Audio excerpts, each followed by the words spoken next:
Today we'll talk about Mike D'Antoni, who also received his third interview with the Charlotte Hornets, just like Kenny Atkinson did the day prior, at least it was reported. And then we'll talk about Miles Bridges, who's in the news. We'll discuss all of it today on the Locked On Hornets podcast. You are Locked On Hornets, part of the Locked On Podcast Network, your team every day. In a minute, cuz we live.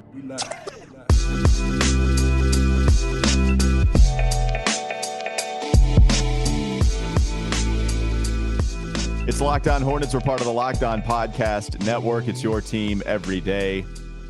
We're available anywhere you get your podcast. That includes YouTube, by the way, where we're going through the lounge at the beginning. Before we actually hop on, you kind of get to go backstage with us and hang out, and we talk about random stuff like what's a better movie between Euro Trip and Road Trip, and if the Orlando Magic actually existed in the post-Penny, pre-Tracy McGrady era, which I think we kind of found out maybe in Fayetteville and in Gastonia it existed to watch Darrell Armstrong, but other than that, I don't think anybody realized that the Magic were still a team. We talk about all that stuff before we actually hit the actual show. We found some fun stuff there. Like it's really cool. You should go check us out on YouTube, and you should also go check us out on Facebook. Continue to like us, and if you like us 500 times, then we're going to bring back the Matt Geiger segment or fact of the day. Fact of the day. Thank you. I'm glad that that's an incentive. I'm glad that people care about that enough, or at least I'm going to believe that they care about it enough to go to Facebook and like it. And that's, Matt Geiger, fact of the day. That makes me happy that makes people happy. But if you get 1,000 likes, if we get 1,000 likes from you, then Doug is going to dress his grandmama. And so that's pretty much the ultimate prize. Some big prizes. Some big prizes on the line. I'm more excited. I know people really want to see me dress as grandmama. That's fine. But I'm really excited about the Matthew Allen Geiger fact of the day. Bring it back, Mag. And he kind of just quasi gave us one with the middle name. I'm not sure many people knew that, but sorry. you will know it. And you're going to know every Matt fact. Geiger. I want to do like a really like deep, like right. The Matt Geiger fact of the day. I can picture it now. It's going to be fantastic. You can follow us on Twitter, Walker Mail, Doug Branson, LOH, the show handle on Twitter, at Locked On Hornets. Thanks for checking us out. If you checked us out yesterday, you heard us have a full-on conversation about how we thought Kenny Atkinson was probably the front runner because he was the only coach that it was reported who was going to receive a third interview. It was absurd. And it was absurd that Mike D'Antoni didn't get an interview. This is crazy. And then, I mean, I'm not exaggerating. It probably was within 2 minutes when we stopped recording. There was a tweet that came out from Adrian Wojnarowski, and he said that Mike D'Antoni will also get a third interview. So I think I operated under Kenny Atkinson being the favorite because he got it first. But now I think at the very least, Doug, this means that both of those guys are the favorites, right? Like it doesn't mean that now Kenny Atkinson has this. I did think he had a lead, but now I think, okay, it's these two, and we're going to get a decision as reported as well. We're going to get a decision based off these two candidates. Quinn Snyder, I've heard enough about him the last couple of days where that's not going to be any possibility. He's probably going to take a year off. It looks like that Spurs job is enticing to him because he comes from the Greg Popovich tree. Greg Pop retires within the next 2 years. Maybe that job comes open. He goes and gets it. That makes a lot more sense. And Tim McMahon on the Zach Lowe podcast said that Charlotte was not something that interested him. So Quinn Snyder, as much as we could wait, I know. Sorry for the listeners. I just made a face that really could be encapsulated by, well, all right then, Quinn Snyder. Yeah, he left North Carolina. He left Durham. Look, there's other things than Durham. Quinn Snyder's on my list. Charlotte. Yeah, that's right. I got a list. I got a list of people who annoy me. He's on my list. Okay, fair enough. We'll go Kenny Atkinson or Mike D'Antoni. Mike D'Antoni scheduled to meet this week as well, and those are the only two candidates. Now, so that it was Kenny Atkinson reported first, and I think you were right, Doug. Like, as much as I am giving you ammo to go ahead and clap and pat yourself on the back, you were right in that people were starting to overreact a little too much because, like, oh, well, Kenny Atkinson is for sure going to be the guy, and then, Mike D'Antoni still has a very, very good shot of taking this job. Yeah, no, I mean, and Woj, I think, said on ESPN that it's these two. It's down to these two, and it's really going to be a decision between someone that is proven in Mike D'Antoni that he can get a team with legitimate talent to a multiple playoff series wins, and a guy in Kenny Atkinson that can probably ramp up the intensity level on both ends of the floor. But there's some questions about whether he can really get it done in the playoffs and get it done in the regular season, honestly. He just doesn't have the same track record that Mike D'Antoni has. I'm still on the Mike D'Antoni train. I think it would be the right move for this team right now. I think, had they not renewed Borrego's contract and made the coaching move at that time, then I think Kenny Atkinson would have been the perfect hire. But so much of this is about timing, the current roster, and I just want them to move much quicker to work on winning that playoff series than I suspect that even maybe the organization wants to move, as quick. So, yeah. So the reason why I don't want Mike D'Antoni is the age. I thought you were on the D'Antoni train. No. I do. I'm sorry. I'm saying hypothetically, right? I'm trying to play devil's advocate. No, I do want Mike D'Antoni. I'm saying if we were to go down the list of reasons why you might not want D'Antoni, that's what I mean. You're right. I phrased that incorrectly. But the cons, if you will, is that he is 71 years old. So that means you're not going to have him that long if he is going to be the next head coach. Does he want to coach, 5 years from now? Who knows exactly what's going to take place? And I don't love the idea of going from one coach to another and then trying to figure it out. But between these two candidates, even with that being said, I still roll towards Mike D'Antoni. Also, the defensive stuff, right? I know people say it's been overplayed. He's actually a fine defensive coach. Well, he's had good defensive staffs that have allowed some of his defensive units to be good. And so if he can do that again, which I don't think he'd be averse to doing, right? Like I think he wants to hire good coaches that help him out there, then fair enough. That's going to be helpful as long as the Charlotte Hornets get the right personnel in place, which is always what it's going to come down to. If you get the players, then we'll worry about the scheme, but certainly get some good defenders on this roster first, and then we'll try to figure it all out. So those would be some of the reasons, but at the same time, Doug, a great perfect scenario with the one given in front of us right now would be to hire Mike D'Antoni, hire a high-profile assistant, maybe like Kenny Atkinson. Maybe like Kenny Atkinson if he's up for it, if he wants to leave Golden State or if he wants to stay there, right? Like I don't see. I see people floating that, but I think when you're in the room with MJ, you're walking out of there with a job or you're not walking out of there with a job. I think that's a fantasy scenario that they say, well, hey, listen, Kenny, we're not going to give you the job that you really want, but why don't you stick around? Well, one, Kenny Atkinson has worked under D'Antoni before. That makes it a little more real to me because of that relationship. Now, Golden State, you could win championships there. It's great. Hold on. And you're still getting interest. What if the meeting with MJ, they pull the old trick where they say, hey, Kenny, meet with MJ at 6 o'clock. And then they tell D'Antoni, hey, meet with MJ at 6 o'clock. And they both open the door together and they're like, what? What is this? What would they say if they saw each other? I think that'd be fantastic. Or it doesn't even have to be Kenny Atkinson. It could be just a high-profile assistant. Sean Sweeney. Can the Hornets, Sean Sweeney would make some sense too. Can they go after somebody, throw a bag at him, see if they're willing to come to Charlotte, say, hey, D'Antoni's over 70. Do you want to be in the mix and have this, they would have the highest priority when D'Antoni leaves in a few years, presumably. Like, that's enticing because there's nothing guaranteed. We've seen candidates all across the NBA decide or try to get a job for a long time. And so those are some of the ideas that I'd throw out at you. Let me quickly respond to a few of the things. I see his age and his experience as a pro, not a con. I think this team needs someone who's been there, done that to come in. This is a young team that wasn't exactly responding to the urgency of the situation that was presented to them last season, especially on the defensive end. Now, I get it.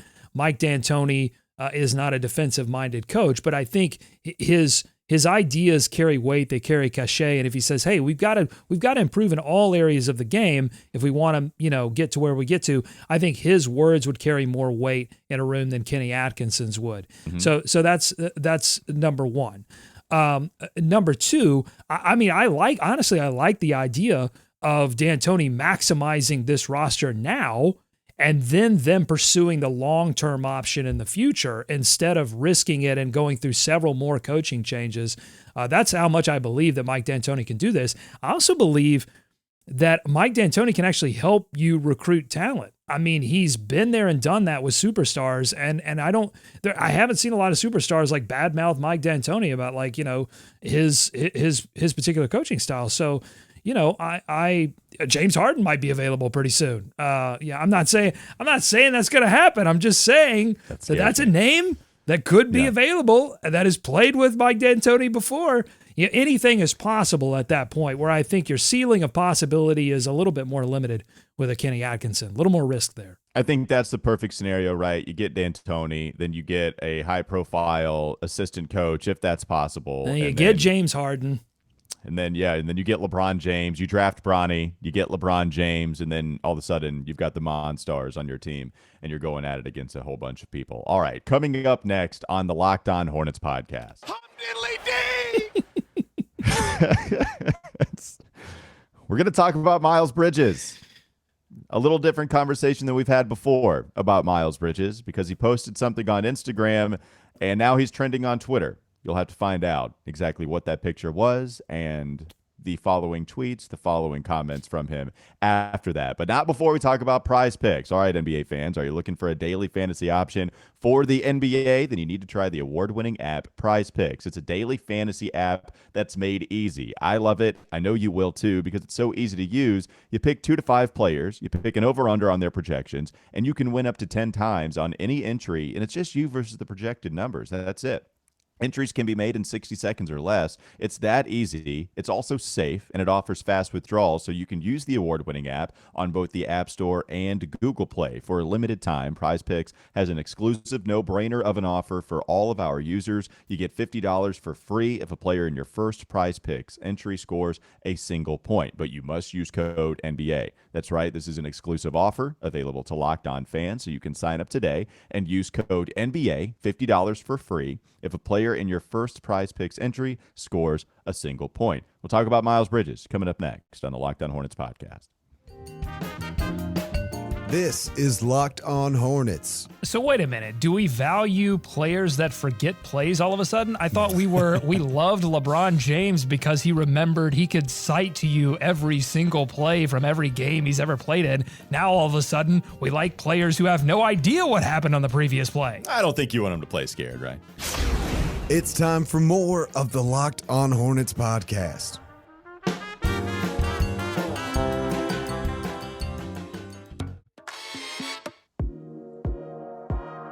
We're going to talk about Miles Bridges, who is trending on Twitter because of something that he posted on Instagram, and then came out and talked a little about that picture after he saw the fuss. I believe he posted this picture around like 1:20 a.m. Is that the timestamp I saw on that? I think we have it. That's when all fun pictures come out. Like, let me go over. Yeah, it's probably not too far off. So here's the picture. Okay, hold on. No, you're good. I'm just gonna go ahead and set the scene. So Miles Bridges put on Instagram, as you can see if you're watching YouTube, there was a picture of a styrofoam cup. What appears to be, appears, right? So we can have the speculation sound in the background. What appears to be a pinkish / purplish liquid in said styrofoam cup with some ice, taking it on the rocks. A lot of ice. And he also, in the same hand, has what appears to be a blunt. He put that out there. It's just on his story. There's no commentary. Those are the two things that he has. Those are the two things that he has in the pic. And so it obviously looks like lean. Twitter, social media. Lean for the uninitiated? Lean is a mixture of Sprite, usually Sprite, and some type of cough syrup. But not your kid's Robitussin. We're talking about like codeine. Correct. This isn't. Yeah. Correct. And so that's what it looks like. You have that out there. People start talking about it. What the hell? He quickly Miles? deletes it. Quickly deletes the picture. I think he puts out on Twitter that it's pink lemonade. All he says is pink lemonade, and then it has the upside down smiley face. And then I think he actually deletes that tweet too. And so it looks like he might have some lean in his cup. He deleted the pink lemonade tweet. Yeah. Oh, you didn't His see that? agent just got on the phone like, quit tweeting. I mean, it doesn't look too much like pink lemonade to me. It doesn't look crazy. I will say this. People are acting like, hey, he's got a blunt in his hand. Why would he be drinking pink lemonade? Are we sitting here and tell it like if you're smoking, I guarantee you a lot of people have had pink lemonade while they're smoking. I'm just saying it actually sounds pretty appetizing, I would imagine, right? That's what I'm saying. You would imagine. I would imagine. At the same time, it's not what that liquid looked like. Man, look, I don't know what the commentary here is, Doug, because we had seen some tweets. He said that he's got some emotions that he's trying to suppress. That was actually an earlier tweet that he had, maybe a couple back.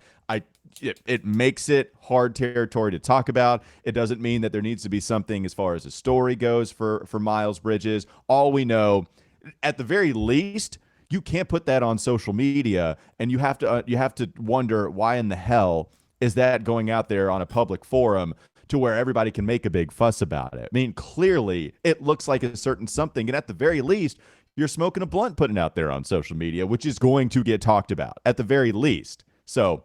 Well, it's tough because the picture was posted at 1:00 in the morning, according to you, Walker, and the lighting was dark. And lighting messes with pictures. So look, I believe him. Pink lemonade. I think honestly that was a birthday candle. I think he was at a late night children's birthday party.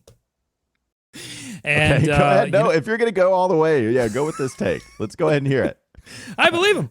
I'm listening. No, but in all seriousness, there's a reason he deleted the tweets, and that reason and what makes this important to anyone watching this as a Hornets fan is that the Hornets have a big decision to make about whether or not to retain the services of Miles Bridges and how much those services are worth on the free market. The Hornets will not be the only team competing for Miles Bridges to come back and play for the Hornets.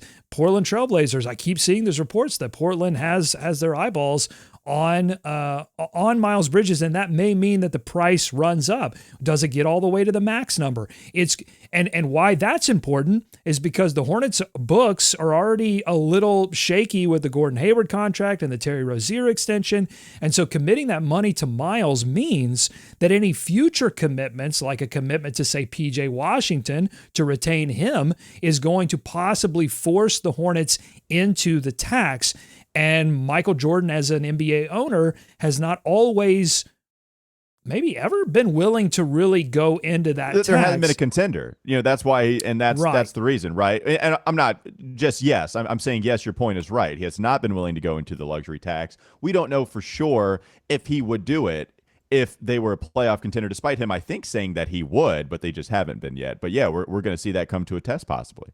The stigmas around marijuana, especially in the NBA, seem to be dissipating. The NBA has obviously taken steps to, as it should, lessen the testing for it, and there seems to be an acceptance that, like, hey, a lot of our players are doing this. We can't really legislate it like that anymore, and it is being legalized both medically and otherwise in states across the country.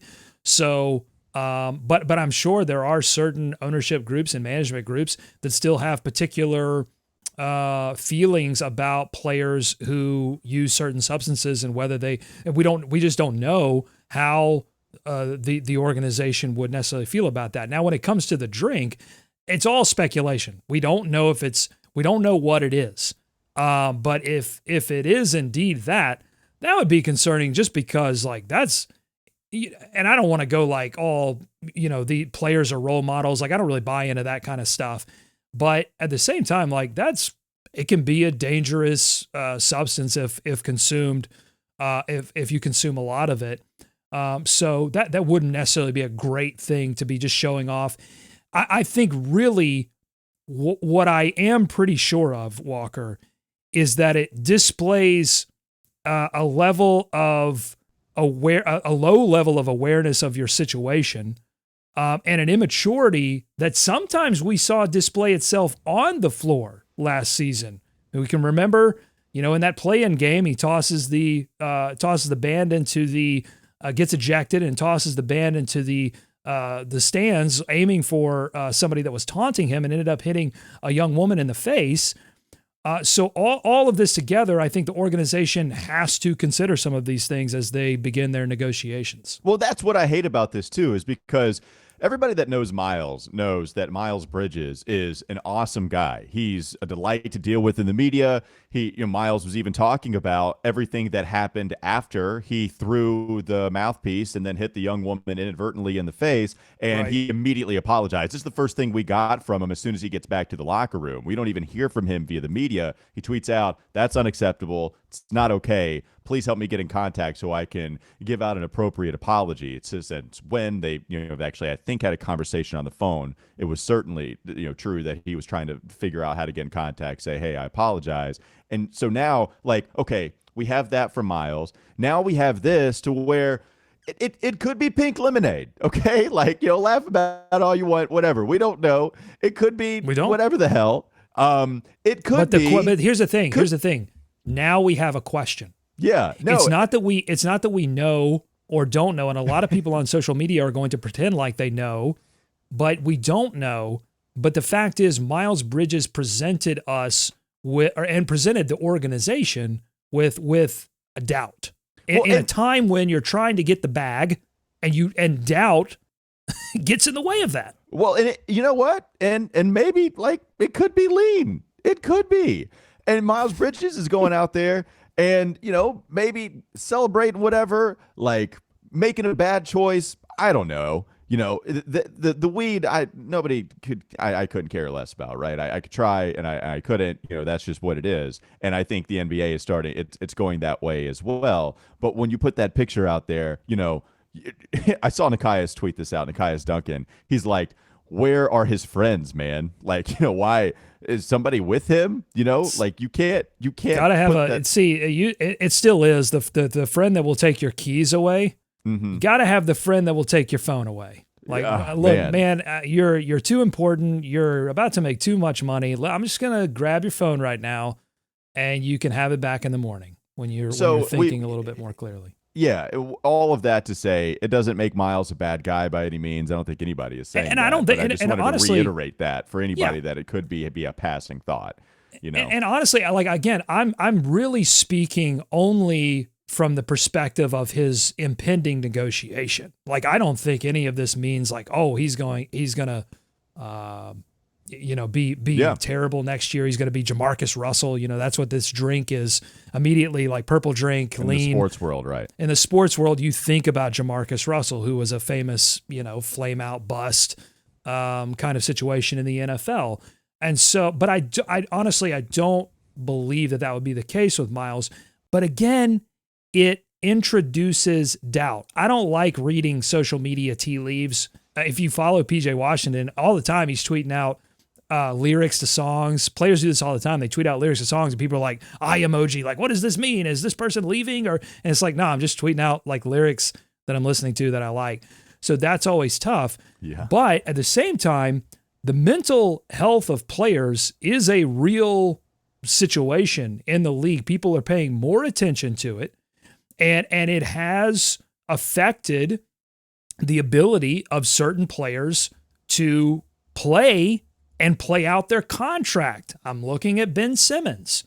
So I think it's something as an organization that you have to do your research on, that you have to, tabulate to make it part of your calculation when you are in these kind of negotiations. I just, again, where are Miles' friends? Hey man, let's maybe chill a little bit until after these negotiations are over. That's what I would tell him. The other He's thing not listening too, to me. Right. The most important question that we're going to have is, what is there anything that does take place with Miles Bridges as far as, the testing? I was looking at the drug policy, the NBA's drug policy earlier. I don't want to wade in those waters when I have don't have the exact clue on what's going to take place here. I saw it in the morning. We were going to record, and I was trying to get some, info before that. So maybe we can talk about that tomorrow and as more information comes out. But yeah, who knows? Michael Jordan, owner of the Charlotte Hornets, if you don't know. Michael Jordan has famously slapped, physically assaulted two Charlotte Hornets players, Jeremy Lamb and Malik Monk. Miles Bridges is working on being the third. That's all I'm saying. Yeah. We'll see. We'll see exactly what it takes. And Come on, man. Part of this, like, I want to talk about the funny in this too, but at the same time, I don't know if that's okay. Like we got to figure this stuff out. All right. Coming up next on the Locked On Hornets podcast. We're going to reveal what we did with the 15th selection, whether we made that pick, whether we traded it away. We selected Mark Williams at 13. What did we do at 15? You'll have to find out in just a moment. But not before we talk about Built Bar, because I just went to go receive my Built Bar box of birthday cake puffs, I believe is what they are. They're excellent. But now you also have the caramel brownie Built Bars that are out there. Don't you love a chewy, chocolatey brownie? I know I do. What about a caramel brownie with caramel swirled on top? They're so good. If I told you that you can How about have a caramel all brownie? of that chewy, it's caramel. It's not caramel. It's caramel. Chewy, chocolatey deliciousness, plus 17 grams of protein. Caramel, I don't care. I do know you get 17 grams of protein with it. You're in luck because I know exactly where you can get one. It's at Built.com. Plus, there are plenty of other flavors that you can order there as well. Go to Built.com. Use promo code LOCKED15. You can get 15% off your order. Again, use promo code LOCKED15 for 15% off at Built.com. Mock draft coming up next on the Locked On Hornets podcast. You are listening to the Locked On Hornets podcast. David, The show's barely been on. how are these injuries going to affect the Hornets' ability to beat the Miami Heat? I'm going to go get some more buttermilk while you talk about that. Get more Hornets analysis on LockedOnHornets.com.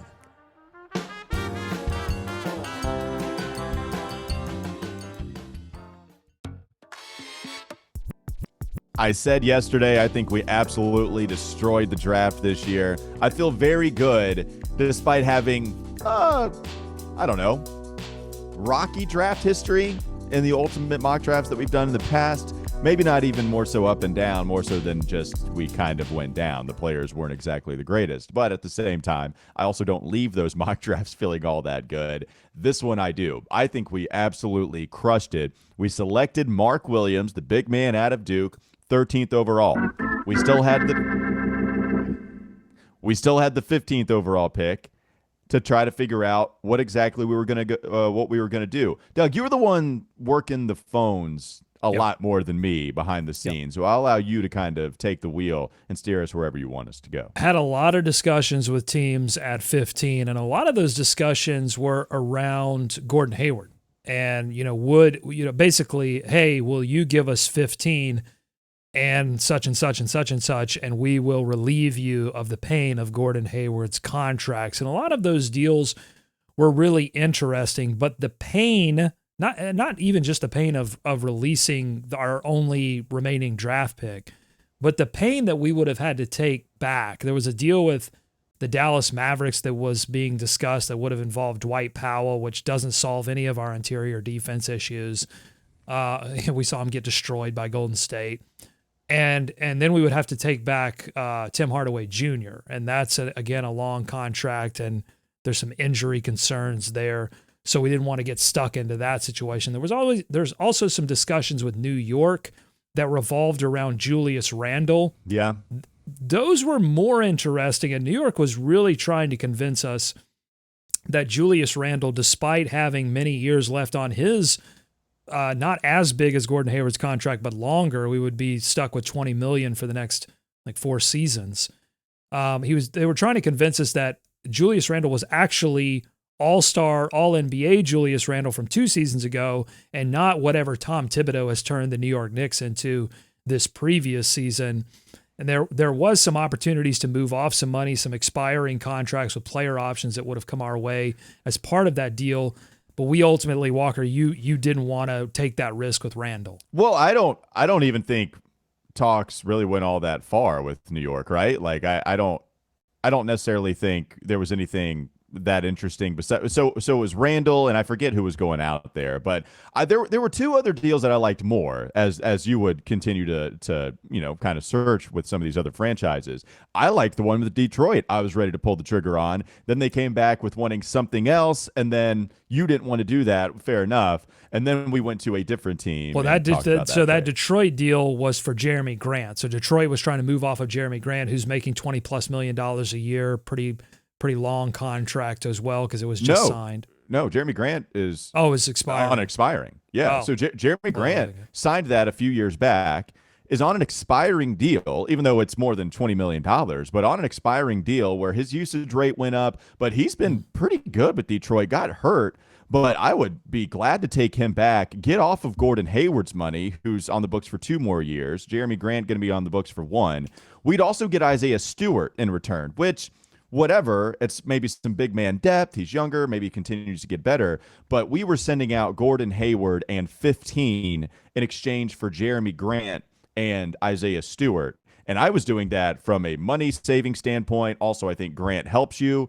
So I was willing to do it. They wanted 13 and 15. They wanted stops. That's the thing. They wanted 13 and 15. So Yeah. that's what got us hung up, is we didn't want to give up both draft picks. Let me see if I can pull up the specifics of the deal. And I'm not sure. Yeah, so that's it. Yeah, I said, all right, Jeremy and Isaiah Stewart, and they said 13 and 15, and we said, no, we can't give up both picks. Mm-hmm. But I'm happy. I'm happy with Mark Williams. And, I think I think there's a deal out there for Gordon Hayward that the Hornets could explore. And, it's not like Gordon Hayward is, in the ground. Like he could play well for the Hornets next season. There's like, it's, I don't know if it's like likely, but I mean, it's a possibility. It's not as if like he's injured for the entire year. Look, next year.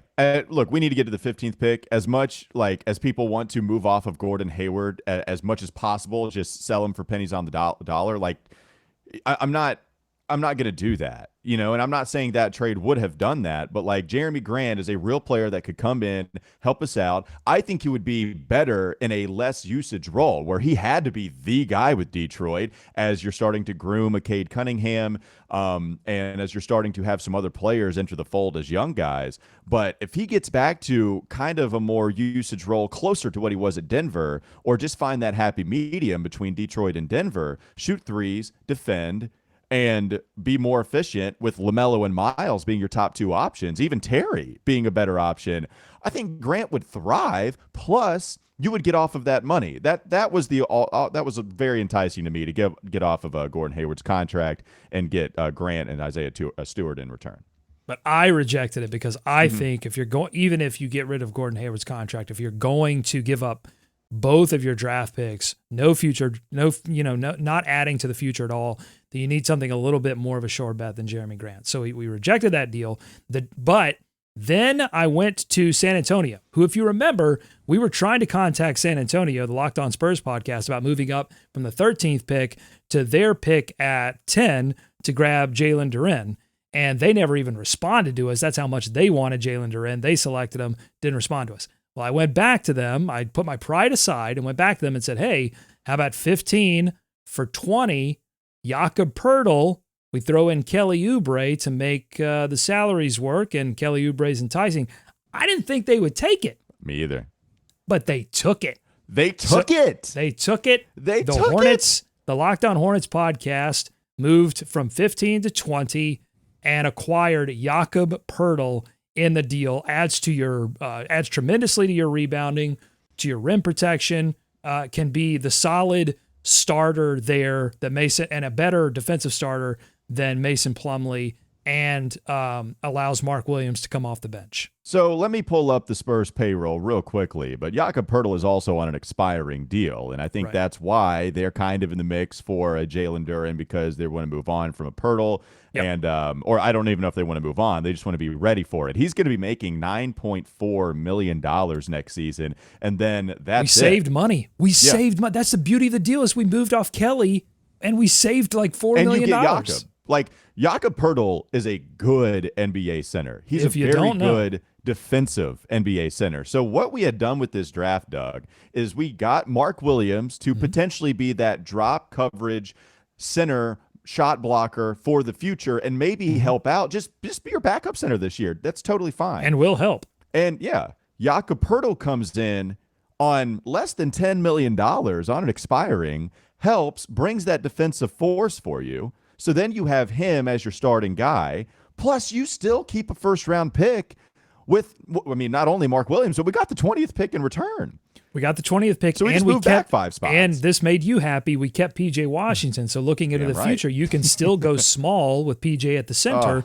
You know, if you want Mark Williams, Beautiful. get him some minutes. But really, PJ's still going to be your backup small center in that situation with Jakob Poeltl when they need to go with a little bit more offense. So you've got a lot of options there. We don't. So here's what I want to do. We can go ahead and reveal who we took at 20. This was your pick, and then tell us why you picked him. But I'm going to just tease that tomorrow we're going to have an expert on, Richard Stamen, at Mavs Draft on Twitter, big draft guy, and he is one of the hosts of Locked On NBA Big Board. He's going to tell us all about Mark Williams, the 20th pick, who we selected, and a few other options. So, Walker, who did you select with the 20th pick in the NBA draft? I selected Jalen Williams out of Santa Clara, 20th overall, and he is quickly becoming my favorite player in the draft alongside of Malachi Branham, who went 14th overall to the Cleveland Cavaliers in this ultimate mock draft. Jalen Williams is an analytics darling. This guy is a third-year player for Santa Clara. If you look at some of the numbers, his pick and roll, where he ranks percentile-wise, you know, from anybody that had enough plays as a pick and roll ball handler, they're through the roof. Like 80th percentile, catch and shoot from 3, you know, 80th to 90th percentile, contested threes, 80th to 90th percentile, transition, same thing. The analytics are through the roof with him. They are very real. He averaged a ton of points over at Santa Clara. I think it got to 20. I don't want to pull it up here because we know the internet stuff, but 20 points per game for Jalen Williams. I think he's an excellent ball handler. I think he's a really good passer. Doug, I think you get a really smart basketball player. And the only worry was about his athleticism because he didn't play explosive, but he gets to the combine and he posts a 39-inch vertical. You know, with a 39-inch max vertical, which tied for third at the combine. He's also got a 7'2" wingspan. He's got a standing reach at about 9 feet. Those are very high numbers for being that small forward / shooting guard that can play. And so if you're telling me defensively knows where to be, I think can move enough. His agility numbers were kind of like middle of the road. Maybe you'd want them to be better as a potential 2 guard. But at the same time, they're fine enough. The verticality is explosive enough. He's a smart player, like all of those things enrolled into one. I don't care that he's 21 years old. I don't care that he's older. At 20th overall, I'll take that every single day of the week. So very excited about Jalen Williams. If this draft happened for the Hornets in real life, I think it would be awesome. You know, Let us know what you think. Yeah. Comment on YouTube, comment on Twitter at Locked On Hornets, #Hive Live so we can get it up on the screen. Let us know what you think about our draft. We're going to be talking much more about Jalen Williams, about Mark Williams. We did a double Williams in this draft. We'll talk about them with our draft expert and Cody Zeller lookalike, Richard Stamen of the Locked On NBA Big Board podcast tomorrow. I do want to say that Jalen Williams, in terms of big board, is around that 20 to 30 range. So this wasn't like a crazy reach. And I'll also say that we almost got Abaji. Abaji went 19 in the mock draft. I would have taken, and I'll tell you, I'd take Williams over Abaji. Wow, I would have fought you a little bit. Because all my guys had come off the board by then. Tari Easton is somebody you were looking at pretty heavily. Tari, I think, went right before at 18, I believe. I don't have that pulled up, but yeah, I think Tari went right before. Branham was gone. Marjan Beauchamp, I don't know if I'm saying that right, but he was gone. He went way early. Well, so there were a lot of players that were on my radar that had already gone. So I just sort of ceded the pick to you. Yeah, at that point you didn't care. I thought about Blake Wesley too. Really high upside pick, really good defensively in the backcourt. I think would help, and that's something that would be great for this Hornets team. I like Blake Wesley a lot. I just continue to watch Jalen Williams film. You know, look him up.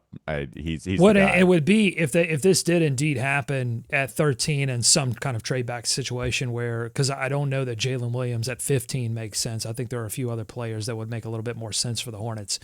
But that's a good question though. Would you take Jalen Williams at 15? Just real quickly. Yeah. I have no problem, but this is how I operate. When I find guys I like, fall in love. You know, Zaire Williams before he goes 10 last year. I mean, we know the guys I fall in love with. SGA, trying to go back to a couple of years. So SGA, Mikal Bridges, then it's like Devin Vassell, Zaire Williams last year. This year, it's Jalen Williams, Malachi Branham. Mark, as far as the realistic options go, real quickly, Jeremy Woo put out a mock draft that had the Hornets taking Jalen Duren at 13 and Malachi Branham at 15. I mean, that's the perfect scenario if you don't make any trades. I would be skipping. If you don't make any, pretty smart guy too. Whew. And he does that based off intel. And I think Jeremy Woo actually credible with that. When you talk about I'm doing this with the latest intel, what I'm hearing, look, smoke screens galore for any draft, NFL or NBA. But maybe there's something there. That'd be thrilling to get Jalen Duren and Malachi Branham with your 2 picks for me. I love him. I would if he falls to 13, I'm getting a little scared because you know how I feel about a falling draft prospect like that. Well, the idea is that the Knicks really want a point guard, and Ty Washington might be that selection at where the Knicks are selecting like 10 or 11, something like that. And look, teams will be. I think teams are going to be frightened by Duren's age because he's super young and super. But I view that as attractive. Just like with the D'Antoni discussion, right? Well, I think I think there's certain players that you go, wow, they've got it all figured out by 19. So just imagine what they'll be at 22, and then you have certain players who are 19, and you're like, wow, if that player figures it out, then by 22 they could be something special. And I just feel like from what I read, Jalen Duren falls more into the latter camp. That there are still some aspects of his game that have to you're banking on those coming along. Yeah, man. That's why he's not a top. I mean, look, that's the thing with Mark Williams, Duren, Jalen Williams, all these players.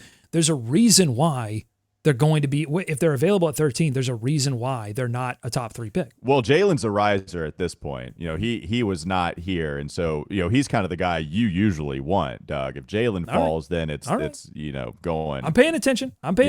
You got my eyes on him now. We're going to talk to Stamen about it tomorrow. He'll let us know. Peep Jalen Williams, as the kids say. All right, that'll do it for Locked On Hornets. Thanks again for joining us. Thanks for hopping on with us. If you're checking us out in the lounge, we're being stupid behind the curtain before we come back on. So if you want to catch us, be dumb. It's always a fun conversation before we actually get started with the actual show. Now, make sure after you make your first listen, Locked On Hornets, make your second listen, Locked On NBA Big Board. Host Rafael Barlow from NBA Draft Junkies and author of the NBA Big Board newsletter. He's joined by Richard Stamen, who we're going to have on tomorrow to talk about Jalen Williams. He's going to grade our draft right in front of our face, so you could catch us really receive some bad criticism if Richard Stamen doesn't like what we did. Sam Ferris, also Leaf Tulin, they're all giving fans an in-depth look into the NBA draft, mock drafts, player rankings, and of course, big boards. It's free and it's available wherever you get your podcast. Thanks again for hopping on with us. We'll be back with you tomorrow.